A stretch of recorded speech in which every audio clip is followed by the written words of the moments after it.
एक अपना एक्सपीरियंस, अपनी जो सच्चाई है वो आप लोगों को बताना चाह रही हूँ, सभी बहनों को, और जो मेरे यहाँ भाई बैठे, इनके लिए मतलब ये संदेश देना चाह रही हूँ। तो मेरे घर से 100 मीटर की दूरी में मेरा जो है पंचायत घर होता था। तो उस पंचायत घर में के साथ मेरी जो घास काटने वाली घासनियाँ होती थी, तो वहाँ मैं घास काटती थी। कई बार लोग जैसे हमारे आते थे कि मैडम हमें इस करैक्टर सर्टिफ़िकेट चाहिए, मैडम हमें ये चीज़ चाहिए, तो मैं फटाफट घास लेके अपनी जो सिर पे ग गड्ढा होता गड वो बोलते हैं ना, हमारी भारा जो होता है सिर के ऊपर हम उठाते हैं, गटका बोलते हैं, तो उसको उठा के सीधा पंचायत घर के पास रख के, फिर उनका पंचायत घर में काम करके वहाँ से फिर मैं घर आ जाती थी। तो मेरी कई महिलाएँ मेरा मज़ाक उड़ाती थी कि आप घास उठा के पंचायत में जाते हो, क्या आपको शर्म नहीं लगती? तो मेरा उन महिलाओं को यही कहना रहता था, और अभी भी कहना रहता था कि काम की कोई शर्म नहीं होती। अगर हम काम करते हैं, मेहनत करते हैं, तो उसकी कोई शर्म नहीं होती।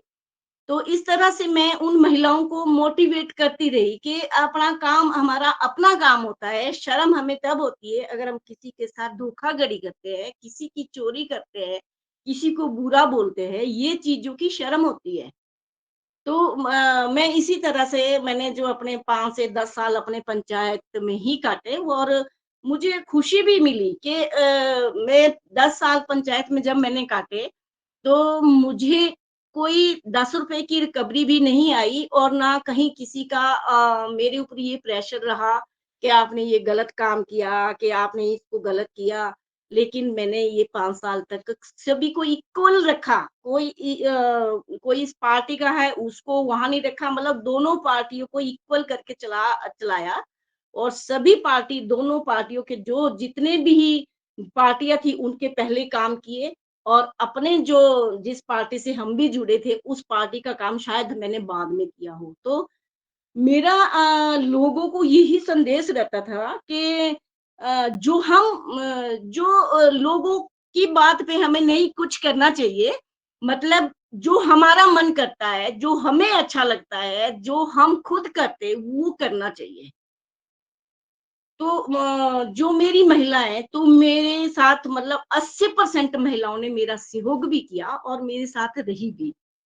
तो उसके बाद 2018 में जब मैं प्रधान थी, तो 2018 में मैंने ये एक छोटी-छोटी जैसे ट्रेनिंग होती रहती, तो मैं हर ट्रेनिंग में, हर छोटे-मोटे जो प्रोग्राम होते थे, उसमें मैं मतलब पार्टिसिपेट करती थी। सारी ट्रेनिंग लेनी है, जैसे चटनी अचार की हो गई, पापड़ की हो गई, मतलब ये ट्रेनिंग ये सारी करके ये मैं घर में सब कुछ बनाती थी। जैसे अचार बनाना, चटनी बनाना, जैम बनाना, ये चीज़ें मैंने सारी सीखी, और मैंने घर में जैसे खाली टाइम होता था, तो खाली टाइम में मैंने ये चीज़ें बनाई, और मैंने उनको सेल भी किया। लोगों के बीच में स्टॉल भी लगाए, बाहर सरस मेले में भी गई। तो ये इस तरह से मतलब मैं उन लोगों के बीच में काम भी करती रही, मतलब महिलाओं को रोज़गार भी देती रही साथ-साथ।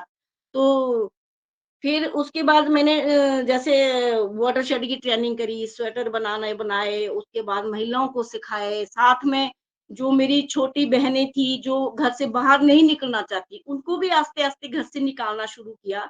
उनके जैसे सास-ससुर या परिवार के होते कहते हमारी महिलाएँ बाहर नहीं जाती, उनको मतलब अच्छी तरह से मोटिवेट किया कि आप लोग महिलाओं को बाहर क्यों नहीं जाने देते, तो उनको कैसे-कैसे निकाला। तो आज जो मेरी महिलाएँ हैं, तो 1100-1200 महिलाओं की मेरी एक एक चेन सी बन चुकी है, जहाँ मेरी महिलाओं के लिंक हैं। तो उन महिलाओं के बीच में जाना, उनकी मतलब ये नहीं कि उनको एक बारी ट्रेनिंग दे दी और उनको पूछा ही नहीं। तो मतलब मेरा मकसद ये रहता है कि आप लोगों को जो मैं छोटा-छोटा कुछ भी सिखाती हूँ, तो उनको पूछती हूँ कि आप लोग क्या काम कर रहे हैं?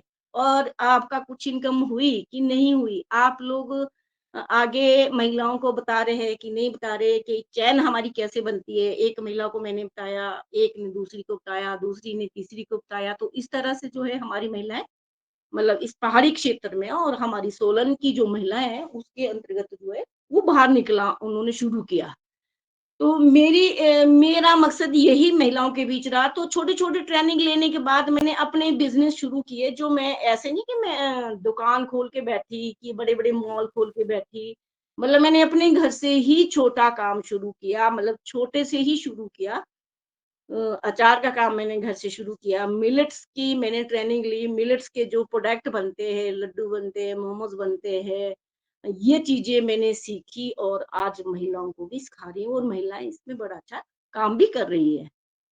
तो जो मेरी दिनचर्या वो मेरी ऐसी ही चलती रही, मतलब मैंने जो गौ सेवा है वो करना नहीं छोड़ा, इसके साथ-साथ सारा काम किया। मेरे बच्चे हैं, मेरा बड़ा बेटा जो है वो एचएम किया है उसने, किया था, मतलब अब इस दुनिया में नहीं है। और जो मेरा छोटा बेटा है वो बीएससी एग्रीकल्चर करके आया है, मतलब वो भी मेरा बड़ा सहयोग मेरे साथ करता है इस कार्य में। और मेरे हस्बैंड जो है वो थोड़े कम पढ़े लिखे हैं, लेकिन मेरे साथ बरोबर काम करते हैं। मतलब खड़े रहते हैं, हर जगह जाना है तो मेरा घर का जो काम है वो सँभालते हैं। मतलब दिन-रात जो हमारा परिवार है एक मतलब इकट्ठा काम करता है। और ये नहीं कि मैं ही इसमें आगे बढ़ी हूँ, लेकिन जब मेरे परिवार का मेरे साथ सहयोग रहा, तो ही मैं अपने आगे बढ़ चुकी। तो मैंने जो है 2018 में जो है मैंने अपनी जो सुभाष पालेकर प्राकृतिक खेती की खेती की थी, नॉन यूनिवर्सिटी से 1 हफ्ते का जो मैंने उसमें ट्रेनिंग की थी और मैंने सीखा उसमें कि नेचुरल फार्मिंग क्या है। उ हमें क्यों ज़रूरी लगा कि जब हम खेतों में केमिकल डालते थे, तो कई बार मुझे खेतों में चक्कर आ जाता था। तो 2-2 3-3 दिन तक तो मैं सोई रहती थी, चक्कर रहेगा, तो ये समझ नहीं आता था कि दवाइयों से आ रहा है कि कैसे आ रहा है, तो इतनी दवाइयाँ खा रहे थे। 2019 में जो है मेरे को हार्ट की प्रॉब्लम हो गई और मुझे हार्ट का अटैक आ गया। तो मैं 11 दिन जो है 3 दिन मैं आईसीयू में रही, आईजीएमसी शिमला में, और 7-9 दिन जो है मैं हॉस्पिटल में रही, मतलब नॉर्मल बेड पे रही। तो 11 दिन तक मैं शिमला हॉस्पिटल में रही। उसके बाद मैंने था ना कि जब कि हम जो है क्यों ना नेचुरल फार्मिंग करें, तो मैंने इसकी तरफ थोड़ा-सा अ, मतलब सोचा कि नहीं, मैं ठीक हो गई हूँ और थोड़ा-सा हम भी है इसको नेचुरल फार्मिंग करें, के बारे में सोचेंगे। फिर हम 2011 से मैं एक हमारा आत्मा प्रोजेक्ट आया था, उसके अंतर्गत हम एग्रीकल्चर विभाग से जुड़े थे। हमारे बीटीएम थे, संजय सर थे। तो उन संजय सर से हम मिले और संजय सर ने हमें काफ़ी ट्रेनिंगें भी दी और हमने उनके उसमें ट्रेनिंगें भी करी। तो थोड़ा-थोड़ा वहाँ से नेचुरल फार्मिंग के बारे में सीखते रहे। तो मतलब किया तो नहीं था शुरू, लेकिन मैंने 2020 में तो बिल्कुल ऐसे ठान लिया कि मैं नेचुरल फार्मिंग करूँगी ही करूँगी। फिर मैंने अपने हस्बैंड को बोला कि मैंने नेचुरल फार्मिंग करनी है और मैं कोई केमिकल यूज़ नहीं करूँगी, और मुझे थोड़े से जो है किचन गार्डनिंग के लिए थोड़ा एक खेत हमारे बोलते हैं ना, आपके मरला होता है या वो करनाल बोलते हैं क्या होते हैं, मैंने कहा कि थोड़ा-सा मतलब एक खेत मुझे दे दीजिए। तो मेरे हस्बैंड ने बोला कि चलो कोई बात नहीं, 70-80 क्रेट इसमें टमाटर का निकलता है और मेरा नुकसान तो होएगा ही होगा। मैंने बोला मैं आपका नुकसान नहीं होने दूँगी, आप मेरे को एक बात दे दो। फिर मैंने पहले साल में उसमें शुरू में जो है मैंने उसमें धनिया लगाया, हरा धनिया लगाया। तो हरा धनिया लगाने के बाद कुछ तो उसमें केमिकल का असर भी था। तो मतलब 1 साल तो बहुत बढ़िया फसल हुई उसमें, बहुत अच्छा मतलब धनिया था। तो उस टाइम रेट ₹20 पर केजी के हिसाब से मार्केट में बरसात में मुझे मिला। तो मैंने उसमें 35,000 का धनिया निकाला। तो उसके बाद दूसरे साल फिर मैंने उसमें और मेहनत करी, गोबर डाला, घन जीवामृत बनाया, वो डाला, जीवामृत डाला, अग्नि अस्त्र की स्प्रे करी, ऐसे-ऐसे करते रहे। तो दूसरे साल थोड़ी-सी हल्की थोड़ी कम वो होगी क्योंकि वो दवाइयों का असर कम हो गया था। तीसरे साल में जो है मेरी खेती जो है वो बहुत अच्छी हो गई और मैंने उस साल उसमें 2021 में मैंने उसमें सेब के पौधे लगाए। तो मैंने 125 पौधा सेब का लगाया और बिल्कुल नेचुरल लगाया, कोई उसमें केमिकल नहीं, कोई खाद भी नहीं। तो लगाने के बाद 1 साल के बाद ही मेरे पौधों ने उसमें फ्रूट देना शुरू कर दिया। तो मतलब मुझे बड़ी खुशी हुई कि देखो हम नेचुरल खा रहे हैं और नेचुरल उगा रहे हैं, लोग केमिकल की तरफ भाग रहे हैं। तो मेरे हस्बैंड बोल रहे थे कि मुझे बहुत नुकसान हो जाएगा अगर हम सारी खेती नुक्स उसमें करेंगे, हमें फसल नहीं होगी। तो मैंने अपने हस्बैंड को बहुत अच्छी तरह से समझाया कि जब हम नेचुरल खेती करेंगे तो हम उसमें एक ही फसल नहीं लगाएँगे। जैसे हम टमाटर की एक फसल लगाते हैं, अब मार्च में लगेगी सितंबर में खत्म होएगी, तो हम उसी टमाटर पे निर्भर रहेंगे, भई टमाटर की ही फसल निकालनी है, उसमें कोई और क्रॉप नहीं लगाएँगे। तो जब मैंने उसमें उसमें नेचुरल फार्मिंग करी तो मैंने उसमें लहसुन लगाया, उसमें मूली लगाई, उसमें शलगम लगाए और ये चीज़ें मतलब बीच-बीच में मैं मिक्स क्रॉप उसमें करती रही। तो मेरी जो इनकम थी वो उसी टमाटर के बराबर आ गई क्योंकि जो हमारी नेचुरल फार्मिंग में हम मिक्स क्रॉप लगाते हैं, तो हम अलग-अलग चीज़ें अगर हम लगाते हैं तो अलग-अलग चीज़ों का रेट भी हमें अलग-अलग मिलता है। टमाटर अभी अगर एक फसल लगाते हैं हम तो कई बारी हमें रेट जो है ₹2 केजी मिलता है, कभी ₹1 केजी मिलता है, कभी ₹4 कभी ₹5 तो क्रेट के हिसाब से ₹200 क्रेट 25 किलो केजी का क्रेट ₹200 का जाता है, तो कितना नुकसान होता है।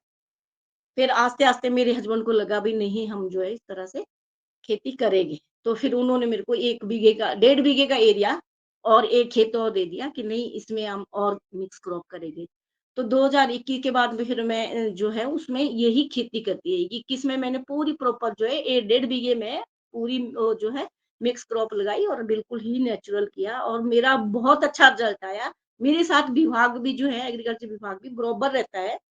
और उसके बाद मैंने लोगों को भी इसमें इसके बारे में अवगत कराया और उनको भी ट्रेनिंग देती रही कि इस तरह से आप नेचुरल फार्मिंग करो। आस्ते-आस्ते नॉन यूनिवर्सिटी से स्टूडेंट जो हमारे स्टूडेंट हैं वहाँ बीएससी के स्टूडेंट हैं, वो भी कई बारी मेरे विज़िट में आते हैं। केवी के कंडाघाट से भी विज़िट पे आते हैं, स्टूडेंट आते हैं। तो मुझे बहुत अच्छा लगता है कि कहाँ मैं फार्मर और यहाँ मैं अंडर मैट्रिक हूँ, तो कहाँ मैं ये मेरी कितनी कम एजुकेशन है और कहाँ बीएससी के बच्चे मेरे पास ट्रेनिंग के लिए आ रहे हैं, तो मतलब बहुत अच्छी खुशी हो रही है। खुशी तो इस बात की हो रही है कि मैंने 2021 के बाद मेरी हार्ट की जो दवाइयाँ चली थी, वो उसके बाद बिल्कुल बंद हो गई, मैंने एक भी दवाई नहीं खाई, ओनली मैं सिर्फ़ एक इकोस्प्रिन की गोली लेती हूँ, वो भी पहले मंथली 2 गोलियाँ लेनी पड़ती, अब मंथली 1 गोली खाती हूँ क्योंकि मेरा ब्लड गाढ़ा मतलब गाढ़ा हो बिल्कुल हो जाता है, तो इसलिए मेरे को खानी पड़ती है। और बाकी मुझे कोई बीमारी नहीं है 52 की हो चुकी हूँ, लेकिन मैं पैदल मुझे चाहे 20 किलोमीटर चलाओ, चाहे 10 किलोमीटर दिन में चलाओ, मैं चलती हूँ। कोई घुटनों में दर्द नहीं, कोई छाती में दर्द नहीं, कोई बाजू में दर्द नहीं और कम से कम 50 केजी का जो बोझा है, सिर पे उठा के लाती हूँ अभी तक। मतलब नेचुरल फार्मिंग की जो है, वो इतनी अच्छे रिज़ल्ट है और इतनी अच्छी चीज़ें हैं, जो हम अगर हम लोग मैं तो लोगों को ये बोलती हूँ कि आप लोग अगर खुद खुद के लिए भी उगाओगे ना, तब भी कितना फ़ायदा होएगा। अगर अपने लिए किचन गार्डन में भी उगाएँगे, तो भी बहुत अच्छा फ़ायदा है। लेकिन पशुपालक ने में फिर उस आस्ते-आस्ते जैसे मैं एग्रीकल्चर से जुड़ी, तो एग्रीकल्चर विभाग से मेरे को गाय के लिए ये 25,000 की सब्सिडी मिली, तो मैं एक साहीवाल गाय खरीद के लाई, तो मुझे 50,000 की तो मुझे 25,000 की उसमें सब्सिडी भी मिली। उसके बाद मैंने फर्श का पक्का कराया, तो फर्श पक्का करने के लिए भी मुझे उसमें 8,000 रुपए दिए गए। फिर उसके बाद फिर मैंने जो है वो अपना काम शुरू कर दिया जैसे अग्नि अस्त्र, ब्रह्मास्त्र और अपना गौमूत्र है।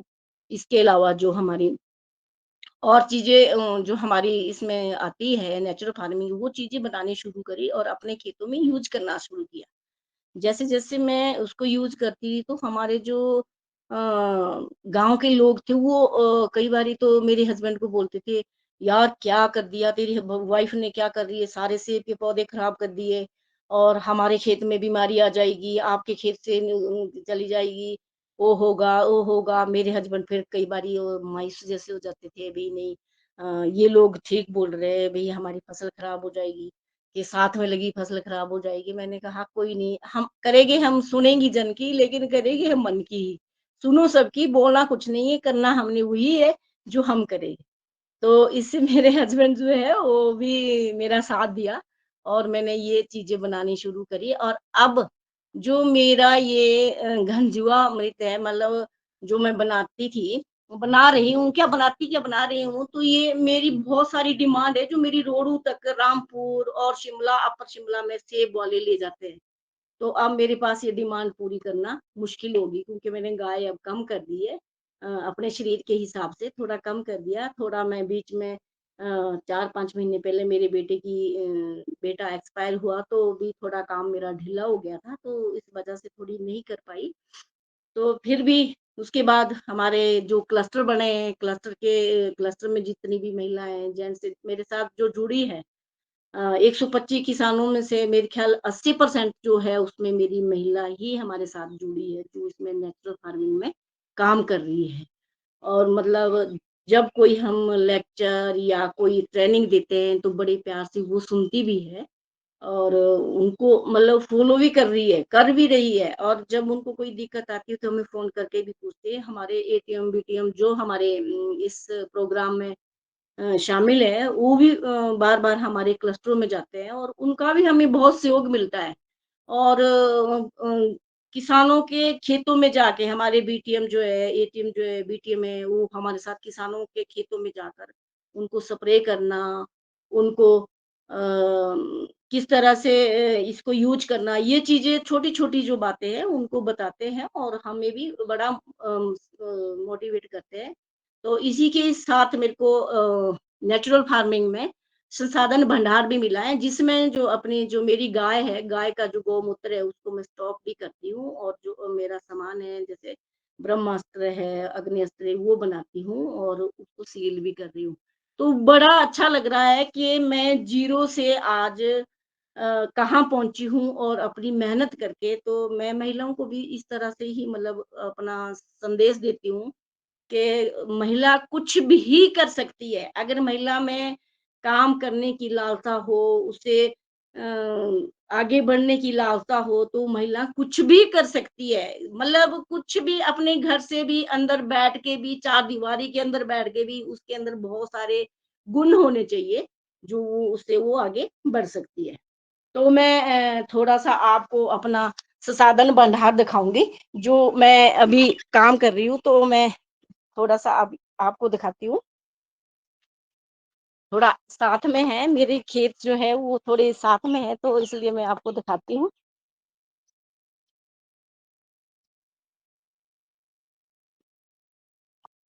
ये मेरी गौएँ हैं, पहाड़ी गौएँ हैं। ये देखो, ये तो नहीं है, एक मैं एचएफ बच्ची है। ये भी मेरी जो क्रॉस में है, ये गाय है और ये मेरा नंदी बैल है, छोटा-सा है अभी। और ये मेरा जो है संसाधन भंडार है जिसमें ये मेरी जो गौमूत्र है वो मैंने अग्नि अस्त्र और गौमूत्र वगैरह बना के रखा है और इस तरह से मैं इसको अ, रोज जो है ताजा गौमूत्र जैसे सुबह 5 बजे मैं आती हूँ गाय के पास तो सुबह गाय से गौमूत्र लेना तो इस तरह से मैंने ये जीवामृत का ड्रम है जिसमें मैं जीवामृत बनाती हूँ और ये मेरे रेट लगे हुए जो मैं सेल करती हूँ ये मेरे देखो ये रेट लगे हुए सारे और ये इस तरह से मैं ड्रम ड्रम मेरे जो है गौमूत्र से भरे रहते हैं और ये खट्टी लस्सी भी है और गौमूत्र है और ये देखो ये घन जीवामृत है अभी ये सूख के तैयार हो गया अब इसको छान कर जो है हम खेत में डालेंगे और इस तरह से घन जीवामृत ये देखो ये घन जीवामृत जो है ये ये देखो अब ये और जो मेरे खेत है ये मेरे खेत है मैंने लहसुन लगा रखा है बिल्कुल नेचुरल है ये देखो ये मेरे खेत है लहसुन है धनिया है और साथ में नीचे मटर काफी दूर है ये मेरी सेब के जो पौधे 100 पौधा जो मैंने सेब का लगा रखा था और इसमें जो है मैं आपको दिखा रही हूँ ये देखो धनिया लगाया है पालक है और मटर है सोआ है इसके साथ ये देखो ये मिक्स मेरी क्रॉप है और ये मेरे जो सेब के पौधे हैं अम, ये देखो अभी आजकल ऑफ सीजन है अभी फूल आ रहा है सेब में कहीं कहीं आ चुका है और ये देखो ये सेब का फूल है। ये देखो, ये तो ये मेरे खेत है, साथ में ये जो सामने मेरी पहाड़ियाँ है, घासनी है, देखो ये हमारे पहाड़ है। तो ये जो एरिया है, ये हमारी सोलन का जो एरिया है। और मतलब पिछले साल जो मैंने इन पौधों से, जो मेरे 125 पौधे हैं, तो इन पौधों से जो है मैंने 25 क्रेट जो है मैंने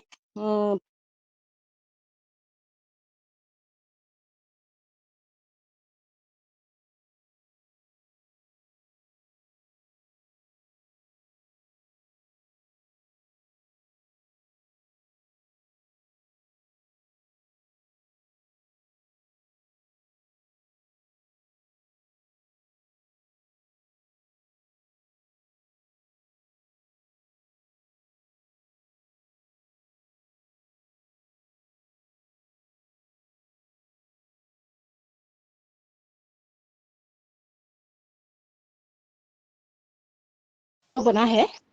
सोलन डिस्ट्रिक्ट में हमारा महिलाओं को काम रहा, लोगों के बीच में भी और लोगों को अवगत कराना। तो ये मेरी दिनचर्या है और मेरी मेहनत है। ये देखो, ये पहाड़ी सारा जितने भी आपको ये दिख रहे हैं, ये लोगों के सेब के बगीचे हैं। लेकिन पर हमारा मेरा जो है वो सारा केमिकल वाला काम नहीं है, मेरा सारा नेचुरल ही काम है। ये सारे केमिकल वाले हैं। बड़ी प्रोटेक्शन से पौधे रखे हैं, लेकिन मेरी इतनी प्रोटेक्शन नहीं है। मैंने सारे पौधे ओपन में रखे हैं। कोई खाद नहीं, मतलब ओपन पानी, पाइप से मैं पानी डालती हूँ और पाइप से ही सिंचाई करनी। कोई ड्रिप सिस्टम नहीं है, पर फिर भी बहुत अच्छी क्रॉप है और मैं इस काम से बहुत खुश हूँ। तो मेरी यही दिनचर्या थी और मैं महिलाओं को भी यही करना चाहती हूँ, मतलब बोलना चाहती हूँ कि जो मेरी महिलाएं हैं वो भी अपना काम शुरू कर सकती है। ऐसा नहीं कि हम नहीं बोलते कि वो पशु पाले या कोई और काम करे, लेकिन उन मैं ये चाहूंगी कि घर से भी छोटा मोटा कोई भी काम है वो महिला कर सकती है, अगर उसे लगन हो तो। तो आप सभी से निवेदन है कि आप अगर कोई प्रश्न पूछना चाहते हैं तो पूछ सकते हैं।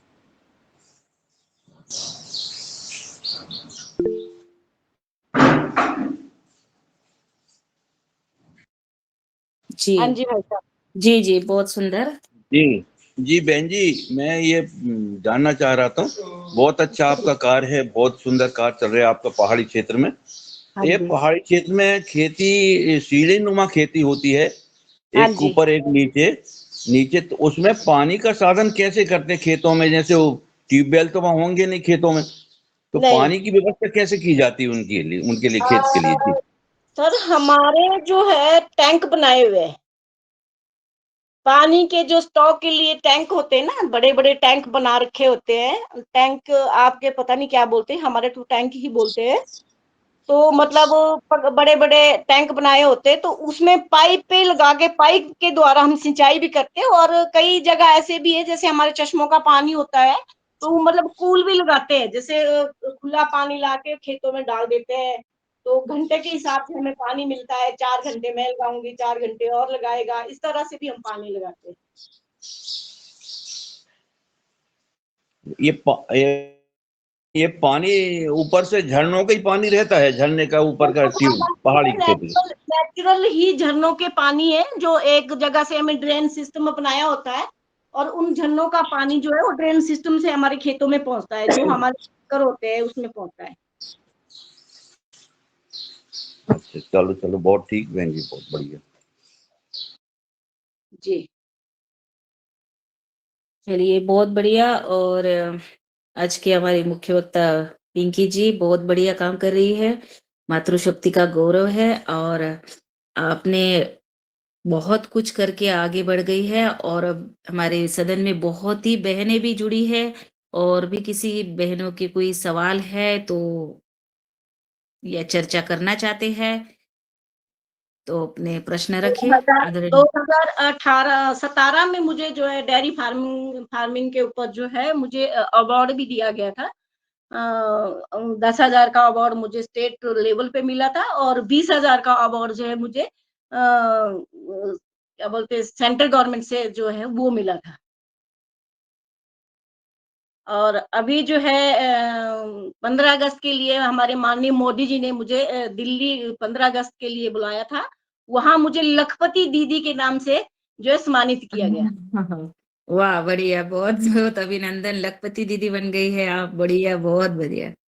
थैंक यू जी, धन्यवाद, राधे राधे। जी जी बहुत सुंदर आपके कार्य की, तो जितनी प्रशंसा की जाए उतनी कम है, क्योंकि आपने एक मिसाल बन चुकी है, और आपने कहा भी है अगर मातृशक्ति ने अगर ठान लिया है तो बिल्कुल वो अवश्य करती है, घर से थैंक भी कर सकती है, गृह उद्योग भी कर सकती है, और जी, अपने पैर पर खड़ी हो सकती है। तो जी, इस तरह से आगे मैं अभी आदरणीय सम्माननीय श्री पवन कुमार सर को सादर आमंत्रित करती हूँ हमारे पिंकी जी से कुछ संवाद करने के लिए। जी जी, जी नमस्कार पिंकी जी, बहुत नमस्ते। सुंदर आज आपका वक्तव्य। और वाकई जो आपने पर्वतीय क्षेत्र में जो बहुत कठिन मेहनत की जाती है विशेषकर महिलाओं के द्वारा, जी, उसका एक बहुत सजीव चित्रण आज आपने दिया, बहुत ही सुंदर है। मेरा अपने योगाहार ग्रुप के सभी साथियों से जो जिनको पर्वतीय क्षेत्र का अनुभव नहीं है, उनसे निवेदन है कि वो जरूर पर्वतीय क्षेत्र में कभी जाएं, तो जी, वहाँ की स्थिति में जब उसको देखेंगे, वहाँ को समझेंगे, तो उनको और ज़्यादा समझ हो जाएगी और उनकी संवेदनशीलता बढ़ेगी कि यहाँ पर कार्य होता भी है तो कैसे होता है। क्योंकि जब बहुत आप बढ़िया। पर्वतीय और क्षेत्र में चलते हैं, हुँ, जब कोई चलने जाता है, तो पैर तो चलते-चलते ही थक जाता है जी, और उसके बाद फिर काम करने की बारी आती है, तो फिर उसका तो बात ही कुछ और है। विशेषकर जब आप चारा लाते हैं, पत्तियाँ लाते हैं, लकड़ी लाते हैं, पहले के ज़माने में और भी जी, ज़्यादा कठिन समय था। जी, तो बहुत कठिन समय, महिलाओं का जो समय था पूरे दिन में लगभग 16 घंटे पहले के समय पर काम करती थी जी, महिलाएँ। पुरुष जी, जो है कम काम करते थे, 10 घंटे ही काम करते थे या उससे कम काम करते थे। तो इतना अंतर था महिला के जीवन में और एक पुरुषों के जीवन में। लेकिन अब धीरे-धीरे बहुत ज़्यादा समानता की तरफ अब धीरे-धीरे बढ़ रहे हैं, जी, जब से सुविधाएँ आ गई हैं, रोड आ गई है, पानी की सुविधा हो गई है, जी, पाइप आ गए हैं पानी के लिए। पहले तो सर में रख के लाते थे। जी, इस बिल्कुल। तरह से लकड़ी या चारा के लिए भी अब गैस आ गई है, तो सुविधा हो गई है। लेकिन फिर भी आपका बहुत अच्छा अनुभव, और क्योंकि मैं भी उत्तराखंड में मैं 10 साल मैंने गाँव में रह के काम किया है, तो मुझे अच्छी तरह से मालूम है कि किस तरह से ये कार्य संपादित पहले होता था। और ये इस समय हमने जब ये समय का वर्गीकरण किया कि कितने घंटे पुरुष काम करते हैं, कितने घंटे महिला काम करती है, और उसके अनुरूप फिर जो भी कार्य हम कर सकते थे उसको करने का प्रयास किया। लेकिन मेरा प्रश्न ये है, जो कि अब क्योंकि अब जो समय है वो उद्यमिता का समय है, जी, और आप भी कह रही हैं कि आप उद्यमिता के ऊपर काम कर रही हैं जी, और अपने उत्पादों को आप शहर जो भी जिनको आवश्यकता है उसको आप अ, बेच रही हैं। तो उसके बारे में बताइए कि आपके पास क्या-क्या उत्पाद हैं? और अगर कोई योगाहार के या शहर के या दूसरे राज्य से कोई कुछ उत्पाद मँगाना चाहेगा, तो जी, उसके लिए क्या प्रक्रिया रहेगी? उसके लिए क्या उत्पाद की आपके पास लिस्ट होगी? उनका एक रेट होगा, फिर उसको आप कोरियर से भेजेंगे। तो जी। यहाँ पर सबसे अच्छा तो वैसे पोस्ट ऑफिस के माध्यम से आजकल चल रहा है, लेकिन फिर भी उस तरह के आपके क्या अनुभव रहे हैं? और कहाँ-कहाँ से कहाँ-कहाँ पर आपके उत्पाद गए हैं? इस पर ज़रा ठीक विस्तार से ज़रा बताइएगा हमारे सभी साथियों को। जी। जी, ठीक है। मैं जैसे मैंने पहले भी बताया था कि मैं इतना बड़ी होलसेलर नहीं हूँ कि मैं मतलब कहीं बाहर आप अपना सामान भेजूँ। मतलब मैं घर से ही मेरे जिन-जिन के पास कॉन्टैक्ट है, जैसे हम स्टॉल लगाते हैं, हमारी महिलाएँ बैठती है स्टॉल पे, मेरे पास इतना टाइम नहीं होता कि मैं स्टॉल पे बैठ पाऊँ, क्योंकि हमें मंथली जो महीने के 2 दिन मिलते हैं, शनिवार और संडे जो मिलता है, हमें अपने माल रोड, अपने शहर में ये स्टॉल लगाने का जो है वो 2 दिन मिलते हैं, उसमें महिलाएँ अपना जो भी उनके उत्पाद बने होते हैं, अचार है, चटनी है, जैम है, जेली है, जो भी कुछ बनाती है महिलाएँ, तो वो वहाँ पे जाके वो सेल करती है। फिर वहाँ से जिन-जिन जो वहाँ से हमारे उनके पास भी मैं अपना सामान दे देती हूँ, कि जैसे मैं अचार आजकल हमने गलगल का अचार बनाया है, आँवले का बनाया है, आम का अचार बनाया है। सीज़नल जो हमारे पास चीज़ होती है, हम उसका इस्तेमाल करते हैं। तो वो पैकेज हम उन महिलाओं के पास जो है सेल करने के लिए देती हैं। तो वो हमारी जो महिलाएँ हैं, तो वो सरस मेला में भी जाती है। तो हमारा जो एक ग्रुप है, वो ग्रुप के माध्यम से हमारी वो महिलाएँ जो उसको सेल करती है।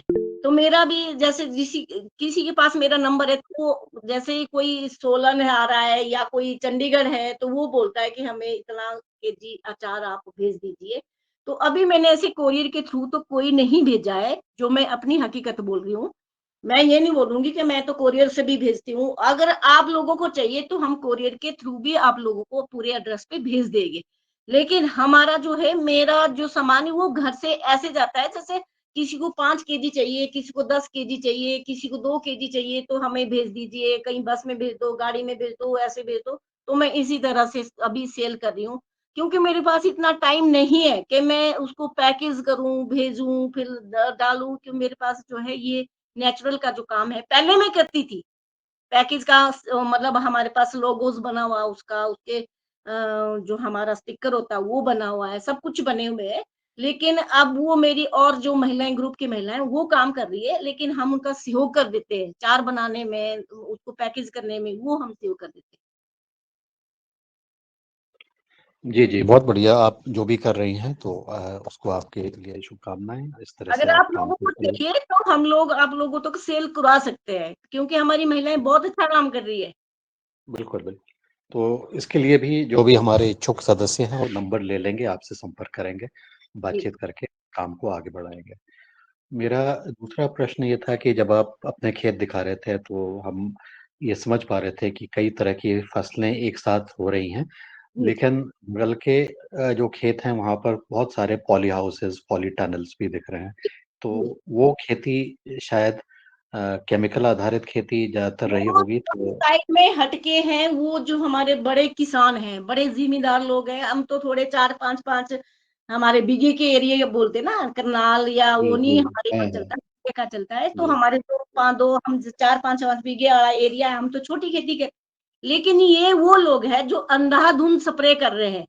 और उनका हुँ। बड़ा बिज़नेस है, बड़े लोग हैं, तो इनके पॉली हाउस भी है, उन्होंने प्रोटेक्शनें भी लगा रखी है, जाली लगा रखी है, वो लगा रखा है, सो लगा रखा है, तो इतना हमने नहीं किया है क्योंकि हम इसके लायक भी नहीं, हम थोड़े स्केल से काम शुरू कर रहे हैं। नहीं, बिल्कुल स्थायी खेती बिल्कुल छोटे स्तर पर और उस तरह से किया जाना बहुत ज़रूरी है जी, और उसी में आनंद भी आता है क्योंकि आपके वहाँ पर जो जिस तो तरह का होगा वो और जगह पर नहीं मिलेगा उसमें। पर तो मेरा अनुरोध सरकार से ये रहता है कि जो छोटा किसान है, उसको आगे बढ़ाने की कोशिश सरकार क्यों नहीं करती? जब भी हम कहीं हुँ, जाते हैं तो जो छोटा किसान अब उभर रहा है, ज़रूरत तो उसको है अपनी चीज़ बनाने की, किसी को टैंक बनाना है, अगर अगर बेचारे के पास वो चीज़ें होएगी तभी तो वो आगे बढ़ेगा ना, ठीक है? हुँ, अब वो सरकार बोलती है जी हम तो उसको ऐड देंगे जिसके पास 5 बीघा एरिया है, जिसके पास 6 बीघा है, जिसके पास 10 बीघा एरिया है। हम 2 बीघे, 1 बीघे, 3 बीघे वाले को नहीं दे सकते, टैंक नहीं दे सकते, हम उसको ये नहीं दे सकते, हम उसको पॉली हाउस नहीं दे सकते। क्यों नहीं दे सकते? अरे वो किसान भी तो बढ़ना चाहता है। अगर छोटे किसान को सरकार ऊपर उठाए तभी तो ऊपर जाएँगे। अगर वो बड़े किसानों को बढ़ाते रहेगी तो बड़ा किसान बढ़ता रहेगा, छोटा जो है वो नीचे जाता रहेगा। जी, बिल्कुल सरकार की नीतियों के लिए भी ये निश्चित रूप से एक संदेश है और इसके लिए प्रयास ज़रूर करना चाहिए इसमें। जी, जी, मैं और भी हैंड रेज़्ड हैं, कल्पना जी का हैंड रेज़्ड है, मैं उनको जी। आमंत्रित करता हूँ कि वो आएँ और संवाद आगे बढ़ाएँ। जी, कल्पना जी। जी, जी। और दीदी को प्रणाम, उनके अखंड प्रचंड पुरुषार्थ को नमन और जी, हमारे जैसे आपको भी। महिलाओं को हमें शर्म आ रही है कि हम कुछ नहीं कर पा रहे, बस बोल रहे हैं और आपने करके दिखाया तो हमारे लिए नहीं, नहीं, बहुत बड़ा नहीं, सबक। नहीं, नहीं, नहीं दीदी ऐसी कोई बात नहीं है, ऐसी कोई महिला नहीं है, हमारी मातृ शक्ति बहुत शक्ति वाली है और वो कुछ भी कर सकती है। वो बोलते हैं ना कि माचिस का जो एक तिल्ली होती है ना, वो दुनिया को आग लगा देती है। तो ऐसे ही हमारी महिला होती है, अगर वो दिल से काम करे तो वो कुछ भी कर सकती है। तो मन थोड़ा-सा हताश था कि हम तो आपसे प्रेरणा लेके हम और थोड़ा एनर्जी आ गई है, जागरूकता आ गई है। तो आपकी जो ऊर्जा है हम स्वयं भी लेंगे और महिलाओं को ऐसी प्रेरणा देंगे कि ऐसा भी कर सकते हैं। जी, और दीदी जी, आपसे तो सामान जो मँगाना है नंबर से मँगाएँगे, लेकिन अचार जो बनाने की विधि बताएँ कि हम घर के लिए भी अच्छा हेल्दी अचार कैसे बना सकते हैं और मैं कैसा स्वस्थ। ठीक है। जी बताइए। मैं जी बताइए। 12 घंटे अवेलेबल रहती हूँ और थोड़ा-सा दिन में मेरा शेड्यूल थोड़ा फील्ड में रहता है, तो थोड़ी बिज़ी रहती हूँ। आप शाम को 10 बजे, 11 बजे, 12 बजे, 1 बजे रात को मतलब जब मर्ज़ी आप कॉल कीजिए मुझे, मैं आप लोगों को पूरी की पूरी विधि बता दूँगी। अचार डालने की, आप नेचुरल फार्मिंग से कुछ पूछो तो मैं आपको सब कुछ बताऊँगी। दीदी अभी बता पाएँगे कि ये भई हाँ जी। लोग जुड़े हैं, बहनें लोग जुड़ी हैं। अभी कोई भी एक अचार विधि आपने अभी गलगल का अचार बताया। गलगल मतलब गिलकी खाते हैं वो सब्जी, उसका अचार बोली क्या आपने?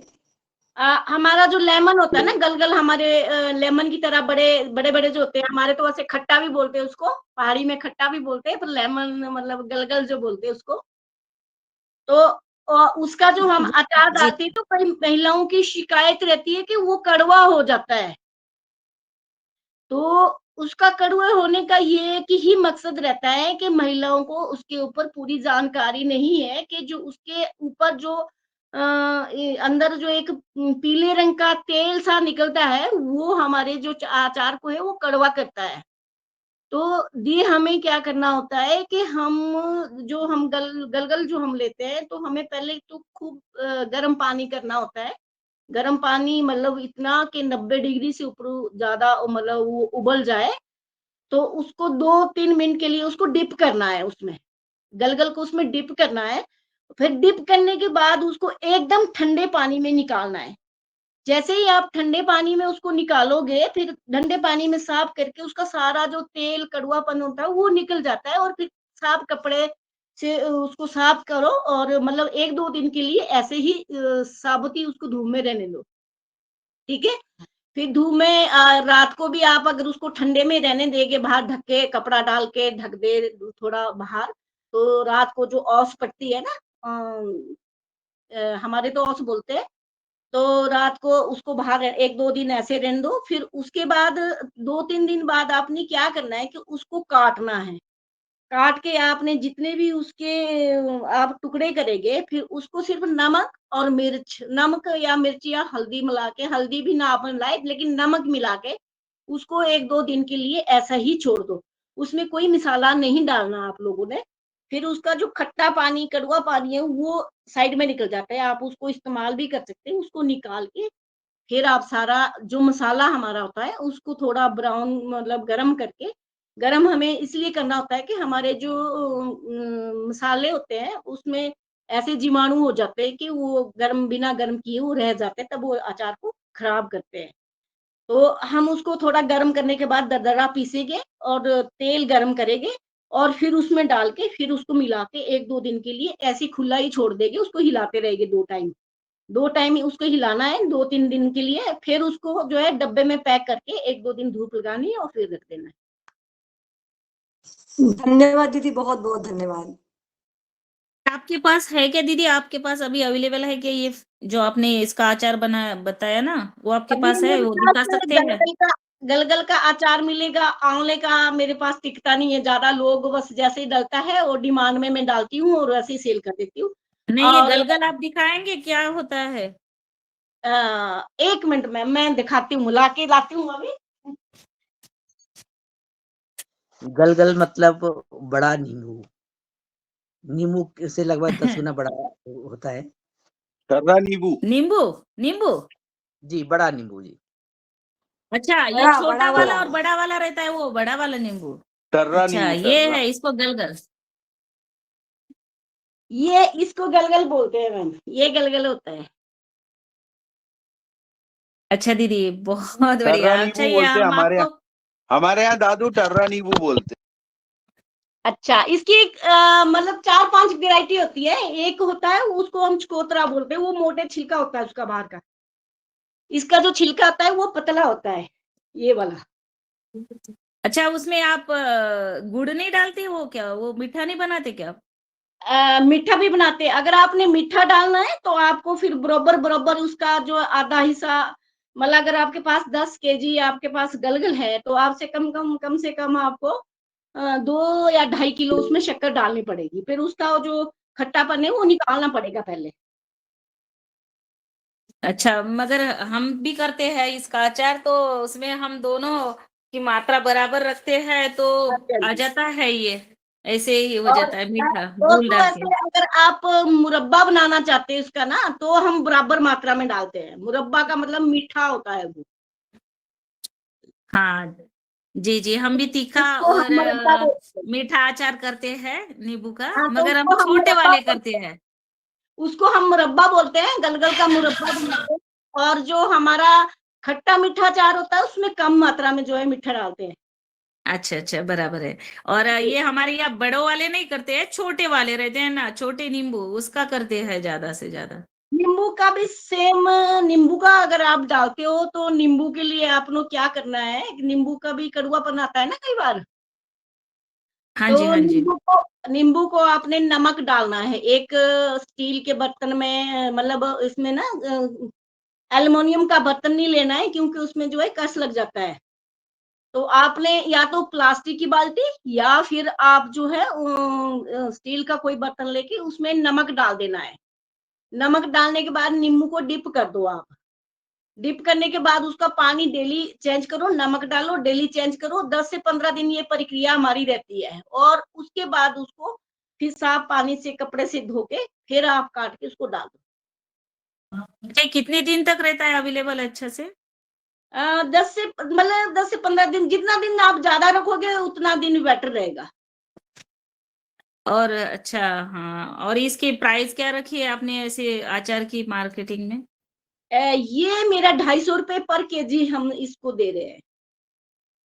इसमें हमारा कोई केमिकल नहीं होता है क्योंकि जो दूसरे अचार जो कंपनियों में डलता है उसमें वो साइट्रिक एसिड डलता है और सोडियम बेंजोएट डालते हैं, तो वो हमारा केमिकल है। हम इसमें कोई केमिकल नहीं डालते। तो हर एक चीज की अलग अलग होगी ना इसमें प्राइस? जी मैम, आंवले जैसे का आंवले हमारा का है। 300 रुपए पर केजी, क्योंकि हमारे आंवला यहाँ बहुत कम होता है, तो 300-350 रुपए केजी जो है मैंने उसका आंवले का रखा है। और 300 ही हमारा जो है आम का रेट है, आम के अचार का। अच्छा, जी। तो हमारे सदन में किसी को आंवले का अचार जी। और ये नींबू का है, गलगल का चाहिए, तो हमारे बहन पिंकी जी से आप बात कर सकते हैं, संवाद कर मैं सकते हैं। अपनी महिलाओं को, अपनी बहनों से आप लोगों को प्रोवाइड करा दूंगी, क्योंकि हम उनको ट्रेनिंग भी दे रहे हैं और उनका बनवा भी रहे हैं साथ में। अपने निगरानी के अंदर बनता है, कोई आपको शिकायत नहीं मिलेगी। जी, तो चलिए, मैं अभी आगे आदरणीय दिनेश चंद्र सेमवाल जी भाई साहब से निवेदन है कि हमारी बहन जी से कुछ प्रश्न करे या फिर संवाद करे और लास्ट में आभार भी करा दीजिएगा। जी, आदरणीय दिनेश भैया। जी, आदरणीय दीदी, सादर धन्यवाद। मेरा नेटवर्क कुछ जा रहा है, आ रहा है, लेकिन वार्ता बहुत सुंदर रूप से आगे बढ़ रही है। आदरणीय पिंकी दीदी ने बताया कि किस तरह से उन्होंने जैविक खेती की शुरुआत की। जैविक खेती की शुरुआत से पहले उन्होंने बहुत सारी बातों को रखा है और उन बातों को रखा है जिसको आज हमारे समाज के लिए भी आवश्यकता है, जो बातें, और हमारे विधानसभाओं से लेकर के हमारे संसद भवन तक उन आदर्शों की आवश्यकता है। आपने एक प्रधान के रूप में वो कर दिखाया है जिसकी आवश्यकता आज अलग-अलग जगह पर बैठे जो नेतृत्व करता है, लीडरशिप है, उसके लिए है। आपने उन बातों को रखा है जो हमारी नीति के लिए, पॉलिसी के लिए बहुत आवश्यक है। आपने ये बताया है कि हालाँकि इस लोकतंत्र में अलग-अलग दलों का होना स्वाभाविक है, लेकिन हम ये बायस होकर न चलें, हम बस एक पक्ष को ना देखें। बहुत सुंदर बात आपने कही है कि मैं जिस दल से आई हूँ, उस दल के साथ-साथ जो दूसरे दल हैं, उनके लोगों के कार्यों को भी हमने पहले प्राथमिकता दी है। यानी जी, भेदभाव ज़ीरो कर दिया है। ये बहुत बड़ी आवश्यकता है आज के समाज के लिए, आज के लोकतंत्र के लिए। वास्तव में लोकतंत्र तभी आगे बढ़ेगा।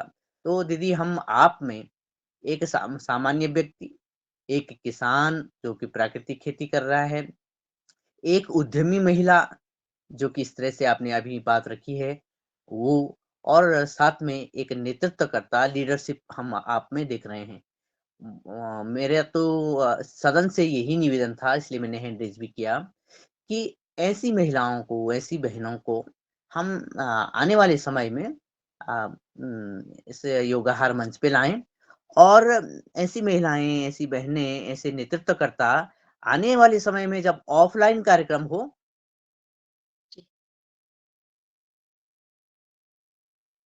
जी, जी, हमारा यहाँ पर उत्सव होगा तो वहाँ पर हम आपको भी बुलाएँगे तो निश्चित हम आप आ जाइएगा तो हमें और प्रेरणा मिलेगी। जी और मैम। जी, हेलो। जी, तो ये कहना जी, डीडी शर्मा जी भाई साहब। हाँ, पिंकी देवी ने जो आज ये वक्तव्य दिया बहुत अच्छा है। इनको और भी ज्ञान है जैसे हर्बल चाय हाँ और जी, ये हाँ, लड्डू बनाते हैं, उसके बारे में भी आगे चर्चा करें लड्डू अगले को छुपा दिया होगा। डीडी शर्मा जी भाई साहब इन्होंने लड्डू छुपा दिए, हर्बल इनको चाय ना इनकी बड़ी पता चले। पॉपुलर है। हर्बल चाय भी इनकी बहुत पॉपुलर है और डॉक्टर वो साहब आई धन्यवाद। अरे हमारे ये धन्यवाद दादू बहुत डॉक्टर का साहब। आवश्यक भी हो मत जाता वास्तव है में इस तरह कि की हम बताओ लड्डू। इन सभी चीज़ों को लेकर इसी जैसे कई सेमिनार होते हैं लड्डू दिखाया भी और नहीं इन्होंने और हाँ, बताया भी नहीं, हाँ। छुपा दिया है उन्होंने। हाँ जी, जी हाँ जी, मैम, वो अरे चीज़ें हमारे नहीं लड्डू दादू बताई। को आज लड्डू तो मत नहीं बने बताना। जी मैम, लड्डू बने तो नहीं है क्योंकि सर्दियों में ज्यादा इस्तेमाल होता है। आजकल थोड़ा हैवी होते हैं, गर्म होते हैं, क्योंकि उसमें सारी जो है ना ड्राई फ्रूट और घी, देसी घी वगैरह डाला होता है, इसलिए लोगों की डिमांड कम होती है। तो मतलब हर्बल चाय के बारे में बताएँ। जैसे मैम, अच्छा, हाँ, हाँ। हर्बल चाय, जैसे मिलेट्स की चाय, जो मिलेट्स की चाय बनाते हैं मैम, वो जैसे वो हमारे देखो में हमारे दादू कितने खुश हो रहे हैं लड्डू के नाम पे, देखिए आप। इन्होंने महाराष्ट्र के लड्डू खाए हैं ना इसलिए। जैसे हमारे कोई प्रोग्राम होता है, यूनिवर्सिटी में होता है, इन्होंने यूनिवर्सिटी में या केबी के कंडा घाट, या कोई हमारा यहाँ कोई फंक्शन होता है, तो मैं उन फंक्शनों में अपने लड्डू भी लोगों के लिए, मतलब जो हमारे माननीय वहाँ आते हैं उनके लिए परोसने के लिए मुझे स्पेशल ऑर्डर दिया जाता है बनाने के लिए। और दिवाली पे भी मैं काफ़ी मात्रा में बनाती हूँ। अब की बारी दिवाली में मैंने मिलेट्स का जो प्रोडक्ट बनाए थे, तो मैंने 25,000 की सेल की थी घर से। और चाय भी इसकी बनती है, चाय भी मिलेट्स की बहुत अच्छी बनती है। कई इसके लिए सूप बोलते हैं, लेकिन हम उसको मिलेट्स की चाय बनाते हैं। बहुत अच्छी चाय बनती है और जो हमारे हेल्थ के लिए बहुत अच्छी होती है।